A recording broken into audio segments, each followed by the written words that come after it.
Welcome back to my little channel. Today's video is, not really a rant, but maybe somewhat explanatory to what we are seeing in the Western world right now. What do I mean with that? There is a reason why we see a rise in left-wing activism.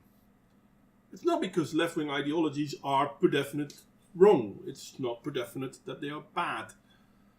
They are, however, authoritarian. And we see this movement coming mostly from within academia and our higher learning facilities. This is, in all fairness, to be expected. Why is this to be expected? Because people believe what they think the majority will hold true. There's a very old story talking about a tiger in an Indian palace. And the story goes something like that. Someone's running into the throne room and shouts, "Help, help, there's a tiger loose in the palace." And the people look at each other and they shrug it off. So the man goes towards the ruler, the Shah, king, whatever. And he says, "You don't believe me. How come you don't believe me? I'm warning you for a tiger. A tiger is a big deal." "Ah," said the king, "there shouldn't be a tiger. And you're the only one saying that there is. Had more people come forward, then maybe I would believe them. But you are but one man. Honestly, why would one man's story be true, whereas the rest of us believe that there can't be a tiger?" The story is slightly different than that. I am paraphrasing it a bit. But in this story, there are two things being said. One, a lie is only as good as how many people will repeat it. And two, the majority will follow the majority. Or, maybe more accurately, the majority will follow the perceived majority. Now, this second thing is basically what our society is facing at this moment. The problems our society are facing at this moment is that we are following a perceived majority. How can I say this? Well, look at, for example, Ireland voting for abortion. Look in the Western world, people speaking out in favor of abortion. And most people are in favor of abortion up to a certain limit. But the story has become that abortion should be always approved. This is not the case. Most people still are not behind abortion at any cost. Abortion as a health measure? Yeah, okay, people can understand that. Abortion in case of rape? Yeah, no one is really, hardly anyone really has a problem with that. Abortion as a birth control measure. Now here, the meanings of abortion and birth control are going to break some barriers. Let's call it that. Because most people are in favor of birth control, but not in favor of abortion as birth control. But as soon as you bring that up, the standard answer from certain people on the opposite side of the discussion will be, "Yeah, but what about rape?" Okay. We're all in favor of abortion in the case of rape. Well, most of us are in favor of it. That's about 1% of all the cases, though. Not even 1% of all the cases. But it's 90% of the argument. People using this argument recognize that with that argument they will have a majority claim. Therefore, they will try to pretend that they have a majority claim over the whole argument. Though most people giving it 2 seconds of thought will recognize that there's a difference between a girl being raped and therefore choosing to have an abortion than a man and a woman having an unplanned pregnancy and therefore having an abortion. This is true, obviously, in the case of abortion. This is true in many other cases, if not nearly all of them. Nearly all of our political divide at this moment is being portrayed as a right versus left. And the left is taking the moral high ground and claiming that they have numerical supremacy as well. Because everyone agrees with them. But do they? Most people that are not on the extreme left are in favor of their country protecting their borders. This is true for America. This is true for nearly every country in Europe. This is so much true that Brexit happened, even though they were 100% sure no one would vote in favor of Brexit. Because they believed their own lies. They believed that they are the majority. Because that's what they keep telling you. If you look at the news is majority left-leaning. Therefore, most of the news you will hear is left-leaning. This is why the news and most publishing centers are trying to destroy whatever happens on internet. Mine seems to be untouched at the moment, but VidMe couldn't survive. Well, they couldn't survive because they couldn't afford it, but they didn't get help. Gab is being destroyed. Yeah, they're coming back. I hope they are. Infowars. I don't agree with Alex Jones on a lot of things, but he has the right to say these things. And a lot of people are hearing these things.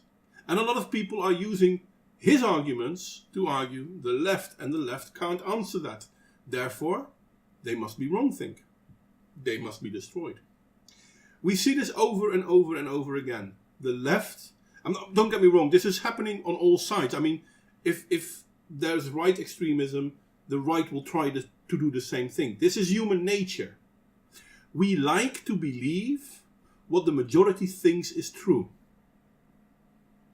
And the majority doesn't know what the majority thinks is true, therefore they listen to the propaganda which tells them what is true. And yes, I'm using the word propaganda for a reason. Most people don't like Group X, whatever Group X is. You can call them blacks, you can call them whites, you can call them Latino, you can call them Jews, you can call them Muslims. It doesn't matter. It's the other. And the majority says they are bad, therefore everyone will follow the story of they are bad. But here's the funny thing. Is it indeed the majority that says they are bad? Or they are good? Because that's another side of the story. The truth is, reality shows us that not all of Group X are good or bad. Are there people in Group X that are good and that are bad? Yeah, of course. And again, remember, Group X can be any group you want them to be. But as soon as political motivators start trying to tell you, you have to accept Group X, or you have to abandon Group X, or you have to demonize Group X, with no other motivation than because we say so, because we make up these arguments, they're trying to make you feel that the majority is already in favor of this. So why aren't you? This is where individualism comes in, and this is why the right and the left, on both of the extreme sides, hate individualism. Individuals think for themselves. They try not to be led too much by this groupthink methodology. They like to think further than the black and white dichotomy that both the left and the right on the extreme sides try to push. And this is why on the left they hate the right so much, and on the right they hate the left so much, but somehow always turn against the silent majority in the middle. Because the silent majority in the middle is the one that needs to be taken over. Now, if the left owns the propaganda machine, then people will start believing the left propaganda. If the right owns the propaganda machine, then people start believing the right propaganda. This is the scary thing.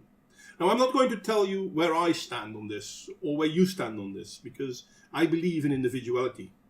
I believe people need to think for themselves, look at the facts, and figure it out.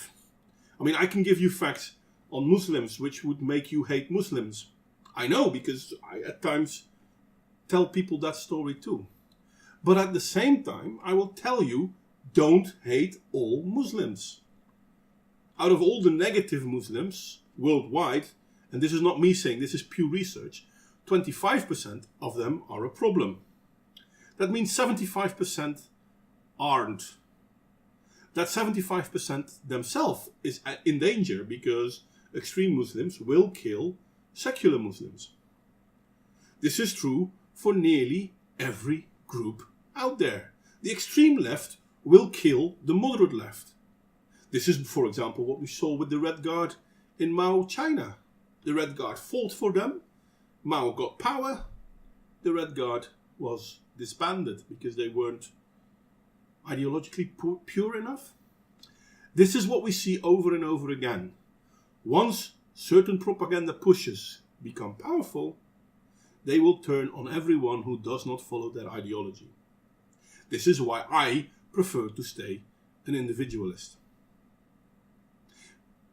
I hope I gave you something to think about. Like, share and subscribe if you agree. Criticism, as always, is more than welcome, but I do really love to hear what you think about this one. I think this is the most important thing. I think this is why multiculturalism will never work. But multi-ethnicity doesn't have to be a problem. Because I think there's a big difference between an ethnicity and a culture. And a culture is the right versus left thing. An ethnicity is someone who can be right or left. I really hope that the silent majority will stop being silent, because no one is in favor of the Nazis and no one is in favor of the Bolsheviks. But if we look in Europe and if we look in America, the push of the left is extremely clear. And I fear the answer will be eventually a violent push on the right. I so hope we can avoid that. Anyway, I'm starting all over again. I'm going to stop here. Like, share and subscribe. Your criticisms, your ideas are more than welcome. I'd love to hear from you. Have a good day.